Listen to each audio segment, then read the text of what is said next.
Dios los bendiga, hermanos. En esta mañana vamos a seguir con las enseñanzas de... Ahorita parece ser una clase sobre la carta a los Gálatas y pues aquí puse ya el tema de esta semana y se llama Instrucciones para la vida cristiana.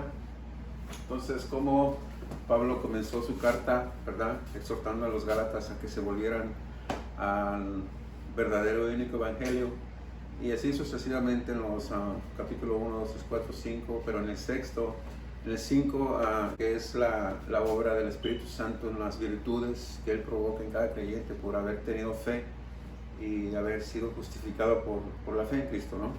Y el texto clave o versículo clave está en Gálatas 6:9, que dice: no nos cansemos pues de hacer el bien, porque a su tiempo segaremos si no desmayamos.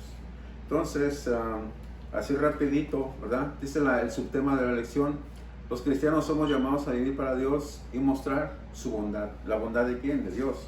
¿Por qué? Porque si ustedes se acuerdan, cuando Jesús andó en su ministerio, Él, ¿verdad?, caminaba por las calles, ¿verdad?, polvorientas, y de repente cuando se encontraba con los intérpretes de la ley, los fariseos, todas esas autoridades judías, les decía: ¿quién de vosotros me redarguye de pecado? ¿Verdad?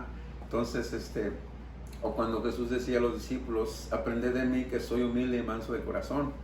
O cuando decía también, por ejemplo, a los discípulos, instruyéndoles para que fueran prudentes, les decía: sed prudentes como la serpiente y sencillos como palomas. Entonces, por eso dice el subtema, ¿verdad?, que para mostrar que los cristianos somos llamados a vivir para Dios y mostrar su bondad, o sea, mostrar el carácter del Señor Jesucristo. ¿Cómo? Con nuestros hechos, ¿verdad?, y en la forma en que nos conocimos. Entonces, así bien rapidito, manera de introducción, ¿verdad?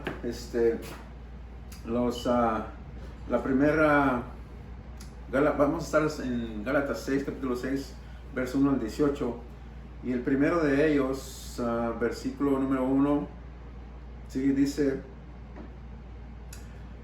hermanos, si alguno fuere sorprendido en alguna falta, vosotros que sois espirituales, restauradle con espíritu de mansedumbre, considerándote a ti mismo, no sea que tú también seas tentado.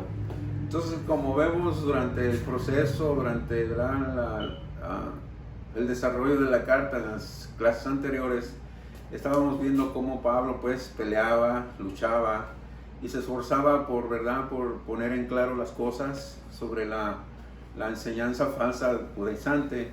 Pero en el capítulo 6 cambia un poquito de tono, porque Pablo dice, de su propia mano escribió unas letras, dice, y era para instruir a los Gálatas, ¿verdad?, en las cosas, precisamente en las instrucciones para la vida cristiana, o sea, cuál era el modo de proceder, cuál debería de ser el modo de proceder de los Gálatas. Y en el versículo 1, precisamente, sorprendido en alguna falta, o sea, algún hermano de la iglesia fuera sorprendido en alguna falta, o sea, en un pecado, ¿no? Vosotros que sois espirituales, ¿sí?, dice, restauradle con espíritu de mansedumbre. ¿Qué quiere decir eso? Que es muy importante. El capítulo anterior, capítulo 5, ¿verdad?, Pablo empieza a hablar sobre las virtudes del fruto del Espíritu Santo, y eso es muy esencial en la vida de cada creyente, porque les dice a los Gálatas: si ustedes ven a un hermano que ha caído en la verdad, que quedó en la gracia, que ha pecado, entonces ustedes que son espirituales, ¿verdad?, espirituales quiere decir, es lo mismo, tener madurez en la palabra, ¿no?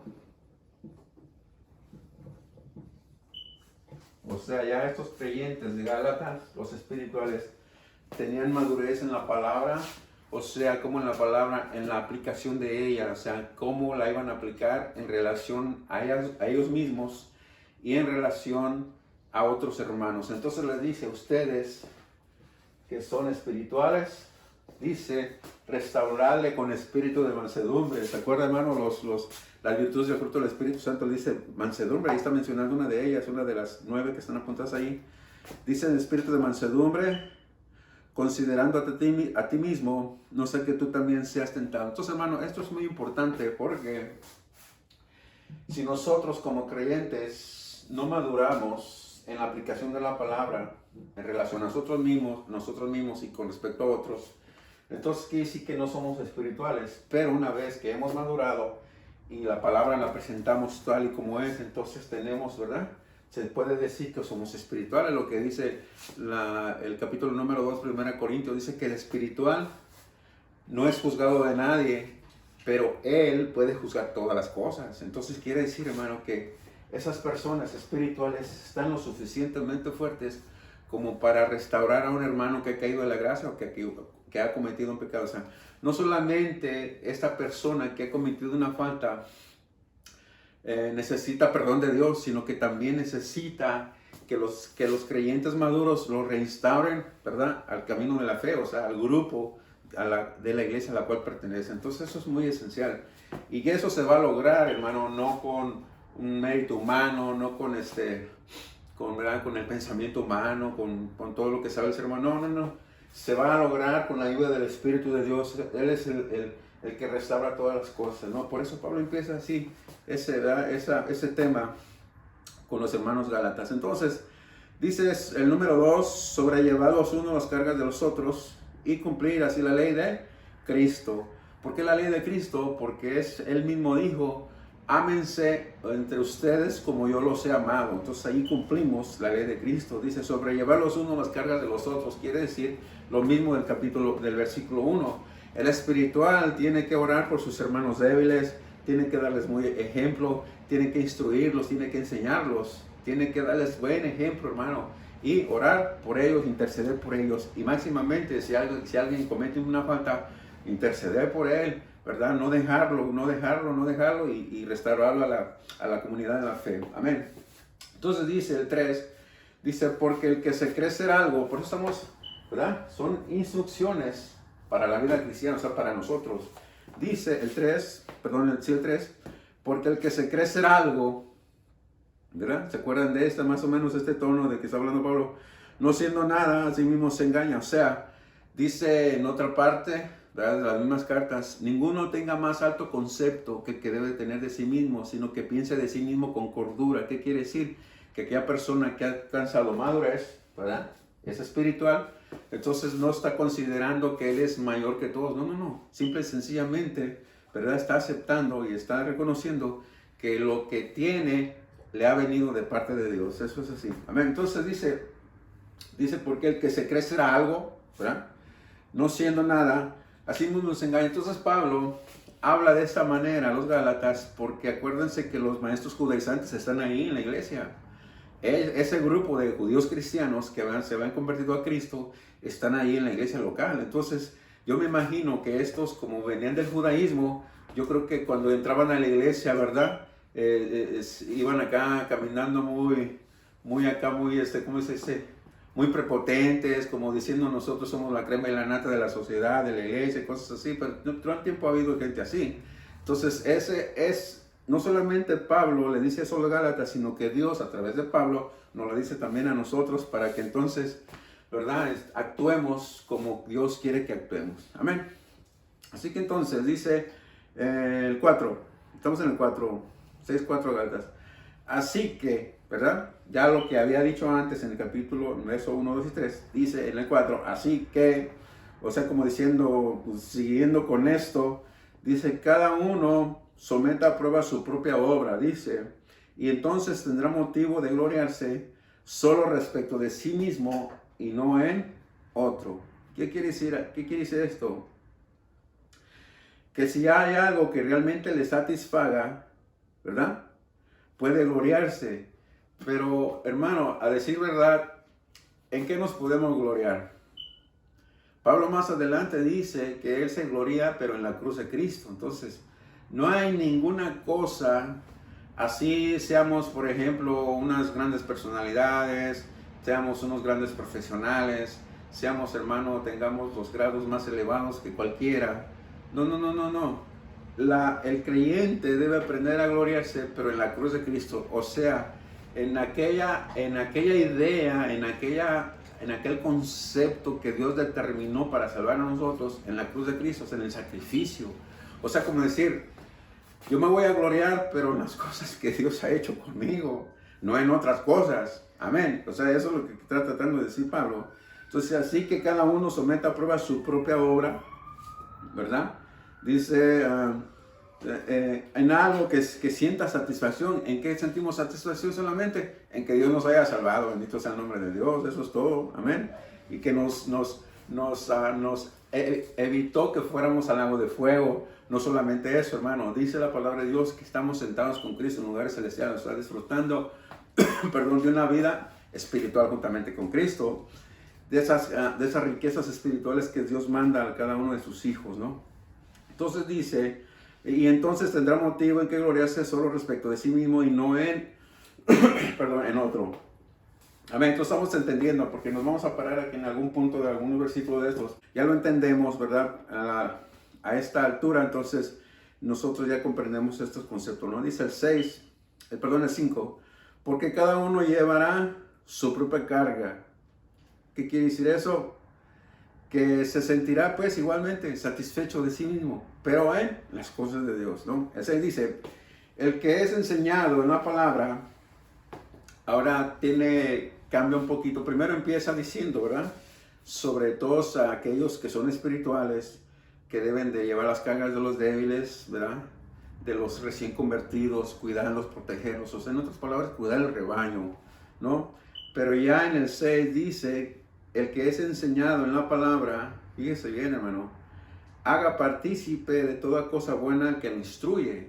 O sea, Pablo, en aquellos primeros años de la iglesia primitiva, como la mayoría de los discípulos, bueno, todos pues, ¿verdad? Se dedicaban a la predicación de la palabra. Y algunos, como Pablo, pues tenían ¿verdad? Su trabajo secular. Parece que hacía carpas, ¿verdad? Tiendas, y de allí obtenía algunos ingresos. Algunos discípulos a lo mejor tenían otros tipos de cosas que hacían extra, ¿verdad? Pero realmente ellos vivían, ¿verdad? De la palabra, o sea, de la predicación de la palabra que se encargaban ellos. Entonces dice, Pablo aconseja, dice, el que es enseñado en la palabra, por ejemplo, nosotros que hemos sido enseñados en la palabra, hagamos, ¿verdad? Partícipe de toda cosa buena al que lo instruye, o sea, responder con algo, ¿verdad? Esto está hablando en algo material, o sea, ayudar a aquellos que nos instruyen en la palabra de Dios. Eso es lo que está diciendo, ¿no? Y mayormente, pues en este tiempo también es aplicable este consejo que Pablo está haciendo, ¿no? Dice el 7, dice, no os engañéis, Dios no puede ser burlado, pues todo lo que el hombre sembrare, eso también segará. ¿Qué es lo que está diciendo Pablo aquí? ¿Verdad? Que la ley de la siembra y cosecha, ¿no? ¿Qué es lo que sucede? Lo que se siembra, voy a poner aquí, lo que se siembra es igual a lo mismo, se cosecha o se recoge, ¿no?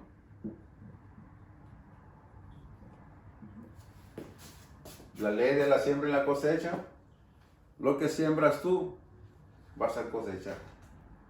Siembras una semilla de un naranjo, ¿qué obtienes al año siguiente? Naranjas, un árbol de naranja. Siembras cualquier otro fruto, cualquier otra semilla, digamos, ¿verdad? Lo que sea.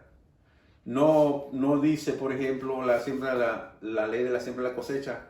Siembra una semilla de durazno y te aseguramos al 100% que vas a cosechar un guayabo. No, eso es contra toda ley natural, contra toda ley de creación de Dios, contra toda cosa biológica. Esto está en contra, ¿no? Por eso es la ley de la siembra y la cosecha. Exactamente lo que tú siembres, eso vas a cosechar. Pero en sentidos espirituales, a la manera que Pablo está hablando, ¿verdad? El que siembra para la carne, estábamos hablando en la clase anterior, el que siembra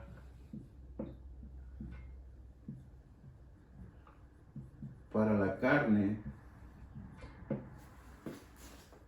ahorita vamos a explicar eso, ¿no? Coma, el que siembra para la carne, ¿qué dice? segará o cosechará corrupción, ¿no?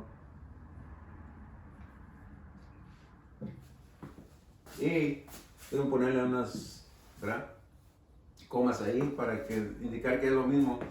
El que siembra para el espíritu cosechará ¿qué? O segará vida eterna. Ahí está. Está sencillo.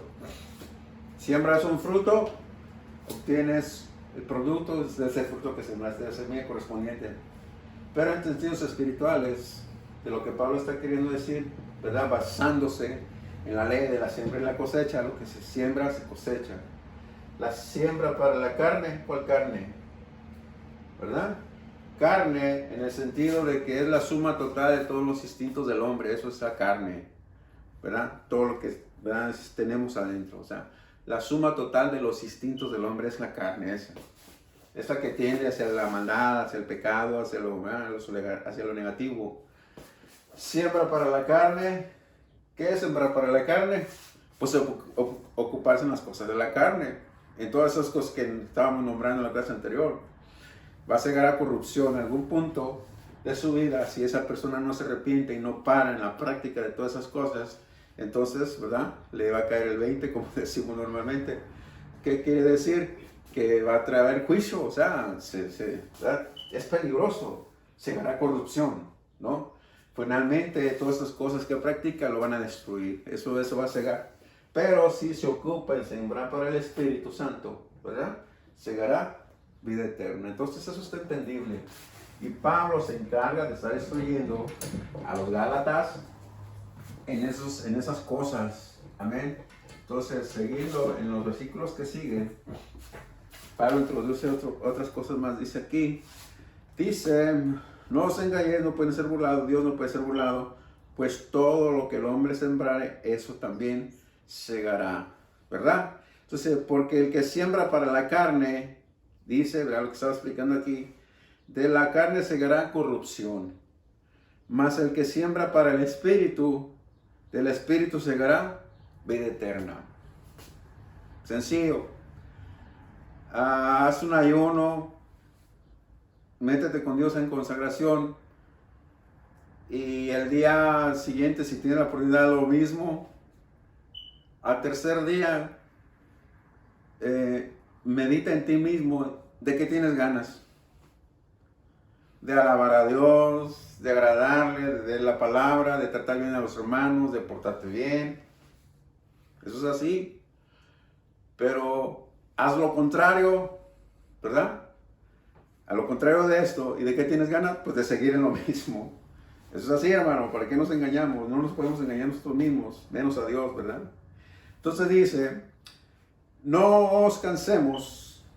Pablo dice a los Gálatas y a nosotros también, no nos cansemos pues de hacer bien, porque a su tiempo segaremos si no desmayamos.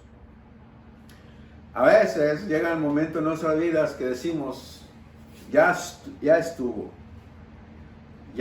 de hacer bien, ya estuvo de portarme bien, ¿verdad? Pero dice, no te canses de hacer el bien, porque a su tiempo vas a cegar algo muy precioso, hermano. Uno puede decir, bueno, ya a toda la gente le hago favores, lloro por todo el mundo, y en todo ando metido queriendo ayudar, pero a mí nadie me ayuda. No pienses así. Dice aquí que no te canses de hacer el bien y a su tiempo Dios va a mandar una recompensa especial para ti. O sea, en esta vida, antes de que Cristo venga, hermano, tenemos las riquezas abundantes de la gracia de Dios aquí en la tierra, ¿verdad? Es cierto que estamos esperando que el Señor nos lleve con Él, pero entre tanto que no sucede, ¿verdad?, estamos recibiendo las bendiciones, ¿verdad?, de Dios, hermano. Estamos bien bendecidos. No solamente, ¿verdad?, no estoy hablando en sentido material, sino en todos los sentidos, en todos los aspectos, en el espiritual, en todos, hermano. Amén. Entonces dice, no nos cansemos pues de hacer el bien. Dice el 10, así que, según tengamos oportunidad, hagamos bien a todos. ¿Cuál todos? A todos, a los inconversos, a los cristianos, a todos en general, hermano. Pero dice Pablo, ¿verdad?, hace una aclaración muy especial, dice, mayormente a los de la familia de la fe. En otras palabras, ¿verdad?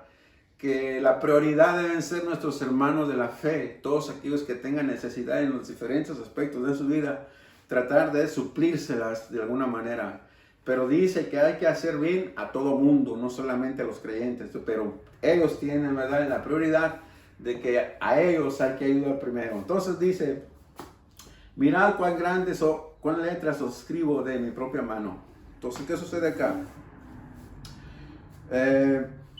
Aquí en el verso 9, me faltó un poquito, pero tengo una nota, ¿verdad? Dice que los cristianos y los incrédulos tienen una visión del mundo muy diferente. En otras palabras, los creyentes miran el mundo de una forma diferente a lo que el mundo la ve. El mundo la ve conforme a sus sentidos naturales, ¿verdad? No viven la vida del Espíritu, por tanto pueden tener una opinión diferente, una definición diferente de lo que es el mundo, el sistema. Nosotros los creyentes tenemos otra. Y eso se remarca en cuando hay por ejemplo, una tragedia, un desastre, problemas, una crisis, por ejemplo esta, ¿verdad?, del virus. Entonces, los inconversos simplemente, ¿verdad?, la mayoría cuando empezó todo esto, pues tenían miedo, estaban temerosos. Pero ya como todo parece ser que está disminuyendo, aunque no se sabe si eso sea cierto, ¿verdad? Y ya les dieron chance ¿verdad?, de que están abriendo ciertas cosas, ¿verdad? Estaba leyendo ahí en las noticias que el casino de Morongo, cuando abrió sus puertas hace unos días atrás, había filas de gente esperando que abrieran el casino. Entonces, ellos ven el asunto o este problema, ¿verdad?, esta crisis, de una forma diferente como la vemos nosotros. ¿Cómo la vemos nosotros? En el otro bando, pues nosotros lo vemos como una oportunidad que Dios da para buscarle, para adorarle, para ser mejores. Porque como nosotros tenemos un concepto diferente que tiene el mundo, porque leemos la palabra de Dios, decimos, bueno, puede ser que aunque si es un virus creado, si es un virus natural, que esto, que el otro, como quiera que sea, es una crisis. Quien haya sido que la haya provocado, surgió. Si vino de parte de Dios, amén. Entonces, pero Dios siempre tiene un propósito en todas las situaciones. La haya creado Él o no la haya creado Él. O sea, si hay algunas mentes siniestras, un grupo de personas de esas, ¿verdad?, de esas familias, de esa gente rica, millonaria, que tienen poder, que tienen el mundo en sus manos para manipular la población, hermano. Entonces, nosotros vemos diferente el asunto. ¿Por qué diferente? Porque yo no tengo temor, ni mi familia tiene temor, ¿verdad? Claramente, pues a veces se siente un poquito así, porque somos humanos, no vamos a decir que no sentimos nada. Pero como nosotros tenemos miles de promesas en la palabra de Dios, nosotros tenemos la palabra de Dios, encontramos textos, por ejemplo, aquel que dice que Dios hace nulo el consejo de los pueblos y frustra las maquinaciones de las naciones. Hermano, eso es portentoso. Dios frustra el consejo de los pueblos, hermano. Dios hace nulo el consejo de las naciones. Y también dice que solamente Dios tiene dominio sobre el reino de los hombres. Entonces, si eso me está diciendo la palabra de Dios, yo lo creo. ¿Verdad? Las vidas de las personas no están en las vidas de los hombres, hermano, está en Dios. Porque de Él son todas las almas, dice la palabra de Dios. Entonces solamente Dios tiene dominio sobre el reino de los hombres, dice la Biblia. Entonces en base a eso, yo miro este problema de manera diferente como la miran los impíos, los inconversos. Yo estoy aquí quieto, yo espero a que, ¿verdad?, Dios abra puertas, Dios haga su voluntad y podamos, ¿verdad?, salir a adorar y adorar el nombre de Dios libremente. Pero entre tanto que no se ve nada claro, ¿verdad?, en el horizonte, entonces hay que estar tranquilos, tranquilízate, como Elías estaba escondido allá en una peña, amén, y de repente vino un silbido apacible, Dios se le manifestó en tres diferentes formas, en trueno, en relámpagos, en viento recio, pero de repente había un silbido apacible, amén, y allí estaba la presencia de Dios. Entonces quiere decir, hermano, que los creyentes necesitamos estar tranquilos, amén, buscando en oración la voluntad de Dios, diciéndole a Dios, Dios mío, aquí estamos esperando, ¿verdad? Que tú obres, y entonces en ese sentido Dios va a empezar a glorificarse, y entonces cuando nosotros tenemos luz verde para hacer o dar el siguiente paso adelante. Pero entre tanto los impíos, no, ellos andan bien contentos, andan en las playas, andan en los casinos, en los lugares, pero ¿verdad? Entonces por eso estoy diciendo que nosotros los creyentes tenemos un concepto diferente del que tiene el mundo en una crisis, ¿verdad? Entonces eso es así, ¿por qué? Porque la Biblia dice pues que hagamos bien a todos y mayormente a los de la familia de la fe. Entonces mirad cuán grandes letras os escribo de mi propia mano. Parece ser que Pablo tenía un escriba por ahí al lado de él, pero algunas cosas dice, mirad cuán grandes cosas os escribo de mi propia mano, como que agarró la pluma, ¿verdad? Y empezó a escribir de su propia mano, como diciendo algo más todavía personal de lo que estoy hablando. Dice, todos los que quieren agradar a la carne, estos os obligan a que os circuncidéis. Ya volvemos al otro tema, ¿verdad? El mismo tema que teníamos acá. Esto está muy interesante y aquí vamos a tomar un poquito de tiempo. Dice, fíjese bien lo que dice. Todos los que quieren agradar a la carne, estos os obligan a que os circuncidéis. Hay dos cosas, hermano, ¿verdad? Se puede tener mucho conocimiento de la palabra de Dios, mucho conocimiento, ¿verdad? De Génesis, Apocalipsis, se sabe mucho, ¿verdad? Hay gente que sabe un montón, mucho. Pero otra cosa muy diferente es tener entendimiento en todo eso que conoces. Me explico. Si tú sabes la Biblia de cabo a rabo o de principio a fin o de Génesis, Apocalipsis, pero otra cosa es bien diferente que tengas entendimiento en todo lo que está escrito ahí. Amén, porque lo digo. Porque aquí dice Pablo, todos los que quieren agradar a la carne, ¿cuáles todos? Dice todos. Aquí. Todos los que quieren agradar a la carne. Estábamos hablando hace rato de el que siembra para la carne segará corrupción. No, ya no está hablando en ese sentido. Ya no está hablando en el sentido de que de agradar a la carne del pecado. No. Dice todos. ¿Cuáles todos? ¿De cuáles todos? Son personas. ¿Cuáles todos? Dice el verso. Todos los que quieren agradar a la carne. Luego dice lo que sigue en el mismo versículo. Estos. Dice estos.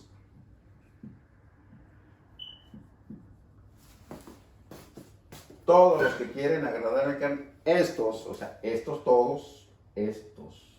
Todos. Ese grupo de personas. Dice, estos os obligan a que os circuncidéis. ¿Ya ven, hermano? Entonces, todos estos o estos son los judíos cristianos que estaban en la iglesia local y que harían que los creyentes gentiles, ¿verdad?, se circuncidaran.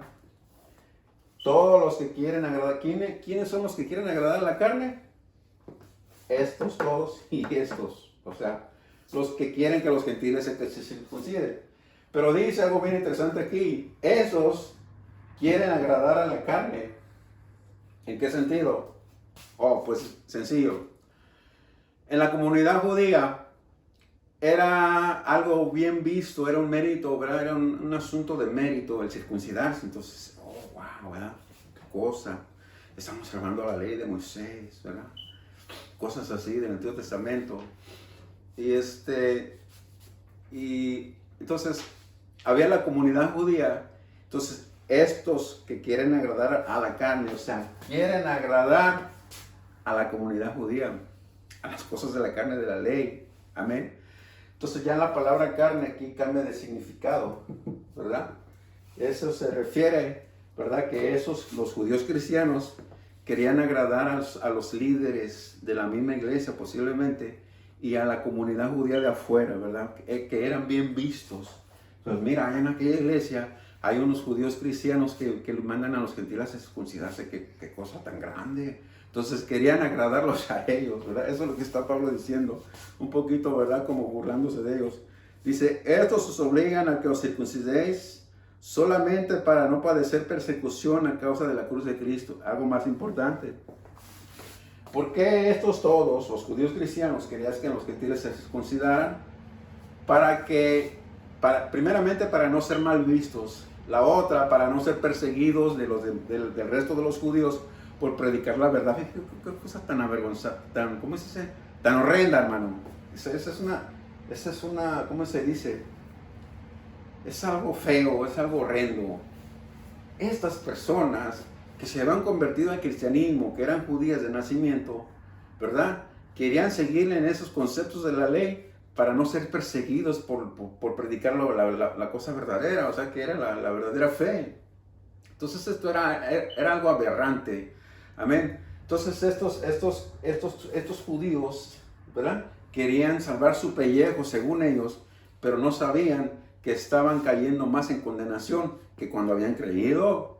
Eso era bien delicado, hermano. Entonces, fíjense qué proceder tan negativo de estas personas, ¿no?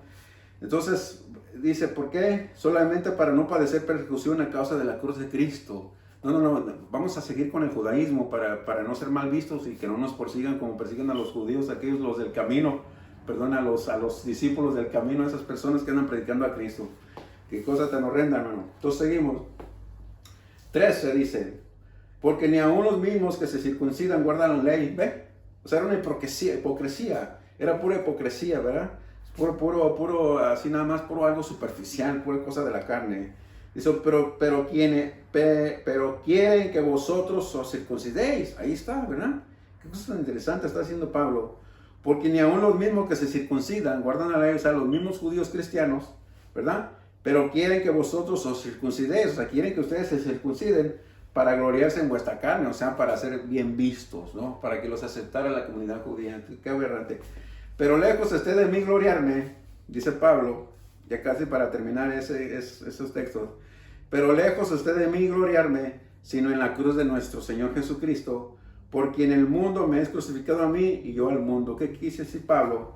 Primero les dijo, ¿verdad? Si hay algo de que se glorien, pues gloríense. Pero yo me voy a gloriar en la cruz de Cristo. O sea, no hay nada absolutamente en que podemos sentir cierta satisfacción en algunos logros que hemos hecho en esta sociedad, de esto, lo otro. Podemos tener una posición económica aceptable, ¿verdad? Holgada. No sufrimos hambre, no sufrimos persecución, no sufrimos frío, no sufrimos de medio de transporte. Tenemos todo a la mano. Pero no, en esas cosas no nos vamos a gloriar. Nos vamos a gloriar en aquella cosa hermosa que Dios hizo en nosotros, el habernos salvado de la condenación eterna. Amén. Entonces dice, porque en Cristo Jesús ni la circuncisión vale nada, ni la incircuncisión, sino una nueva creación. O sea, Pablo está diciendo, a final de cuentas, si se circuncidan o no se circuncidan, eso no importa nada, ¿verdad? Lo que vale o lo realmente importante, ¿verdad? Es una nueva creación. Eso también está muy interesante.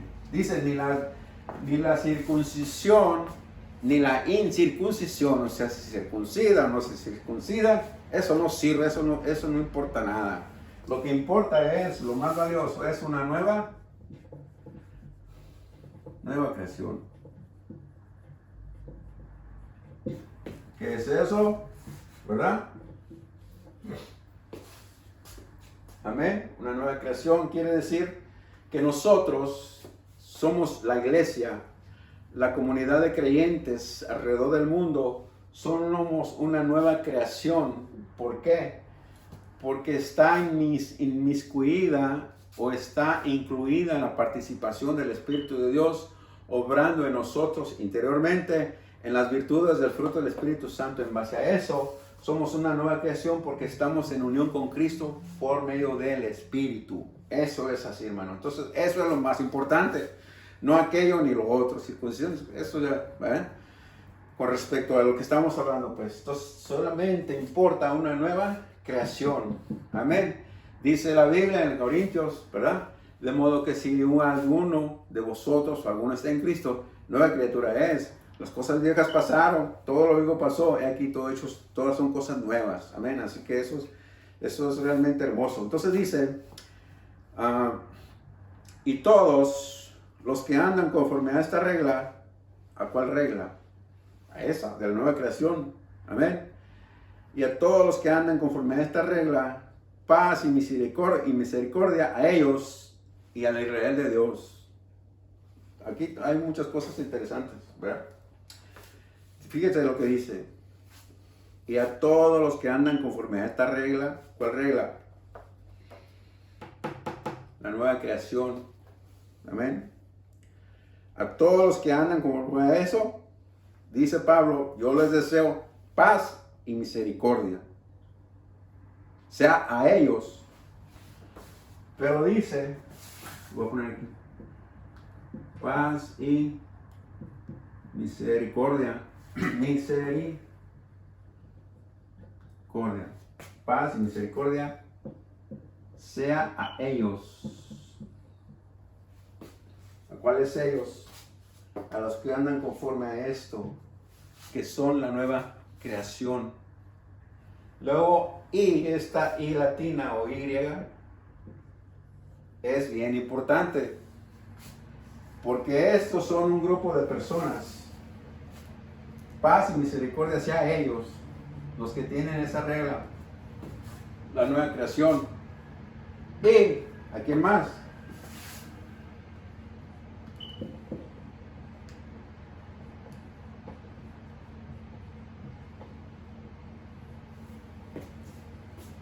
¿Eh? Paz y misericordia sea a ellos, a la iglesia, a los creyentes, por ser una nueva creación, por andar en esa regla. Y al Israel de Dios, ¿verdad? Esta frase que es una roca en la cual se han topado muchos sistemas de interpretación, y aquí está bien sencillo de entender. Amén. Es lo más fácil. ¿A quién se está refiriendo Pablo? Al Israel de Dios. Si esta ahí no existiera ahí, hermano, o que dijera, sea ellos, coma al Israel de Dios, sería el mismo grupo. Pero no, resulta que están ahí, dando a entender que este es un grupo y este es otro. Paz y misericordia hacerle a ellos, la nueva creación, y al Israel de Dios que forma parte de esta misma creación. Pero Pablo se está refiriendo a él mismo y a todos aquellos judíos que habían venido del judaísmo y se habían convertido a Cristo y eran hechos y derechos, nuevos creyentes en Cristo Jesús, y no tenía nada que ver nada con la circuncisión ni con los aspectos de la ley. Que si había gente, estaban todos los discípulos, todos los 120 que estaban en el aposento alto, esos eran genuinos, hermano. La mayoría de ellos eran judíos, y por consiguiente, por vía de consecuencia, forman parte de la iglesia por la cual Dios viene. Aleluya. Entonces Pablo se está refiriendo, este es el Israel de Dios, o sea, se está refiriendo a él como judío de la tribu de Benjamín, y a todos sus hermanos de raza que se habían convertido al cristianismo y que eran, ¿verdad?, fieles a ese nuevo concepto, ¿verdad?, de Cristo crucificado y resucitado, ¿verdad? Y no tenía nada que ver con la ley de Moisés. Entonces, qué sencillo está de entender. Cuando otros grupos por ahí se andan peleando, que si el Israel de Dios, que son los judíos, que si el Israel de Dios es la iglesia, que fue que vino. No, ¿verdad? Obviamente, por haber creído en lo mismo que hemos creído nosotros, los Gálatas, nosotros, ¿verdad? El Israel de Dios. ¿Qué dice la Biblia? Que de dos pueblos, Dios hizo un solo pueblo para la gloria de su nombre. Ya no hay judío ni griego ni nada. Amén. Entonces, quiere decir que ahora, después de la resurrección de Cristo, ambos grupos, gentiles y judíos, están bajo pecado y necesitan arrepentirse y creer en el Señor Jesucristo. Cuando ellos hacen eso, forman la nueva creación. Amén. Dos pueblos, ¿verdad?, en uno solo. Aleluya. porque ya no hay distinción de razas. Así que hermano, ahí está el asunto. Y finalmente dice aquí, de aquí en adelante nadie me cause molestias, porque ya traigo en mi cuerpo las marcas del Señor Jesús. O sea, de aquí en adelante nadie me, ya cálmenla, como diciendo, ¿verdad? Ya cálmense, porque si nos vamos a quien ha sufrido más, pues aquí yo traigo marcas que me han latigado, me han apedreado. Tengo un montón de marcas en mi cuerpo por la causa de Jesús. Hermanos, la gracia de nuestro Señor Jesucristo sea con vuestro espíritu. Amén. Así que hermano, le seguimos la próxima clase. Parece ser que todavía tenemos una, pero no estoy seguro. Vamos a ver. No, ya cambia, ¿verdad? Ya estuvo con la carta a los Gálatas. Pero finalmente los Gálatas, hermano, sí volvieron al camino correcto. El hecho está de que Pablo menciona en el capítulo 16 de 1 Corintios, les dice a los corintios precisamente que hagan una ofrenda para los hermanos que están en hambre en Jerusalén. Dice como andó en las iglesias de Galacia. Quiere decir entonces que los Gálatas, ¿verdad?, por este hecho de haber compartido una ofrenda rica para los hermanos de Jerusalén, se entiende pues, ¿verdad?, por estas palabras, que ellos agarraron, ¿verdad?, se volvieron nuevamente a la fe de Cristo y ya no tenían nada que ver con las cosas de la ley. Así es que gracias a Dios, hermano, y a su santa palabra y su santo espíritu, que esos hermanos de Galacia entendieron el asunto. Y si lo entendieron ellos, también hay que entenderlo nosotros, amén. Hay que andar bajo el espíritu y no satisfacer las obras de la carne, amén. Así que el Señor les bendiga y nos vemos por ahí próximo domingo, y estaremos orando todavía para que, ¿verdad?, Dios haga su voluntad y verán pues que todo sea para beneficio de nosotros en el sentido espiritual, amén. Señor les bendiga, hermanos.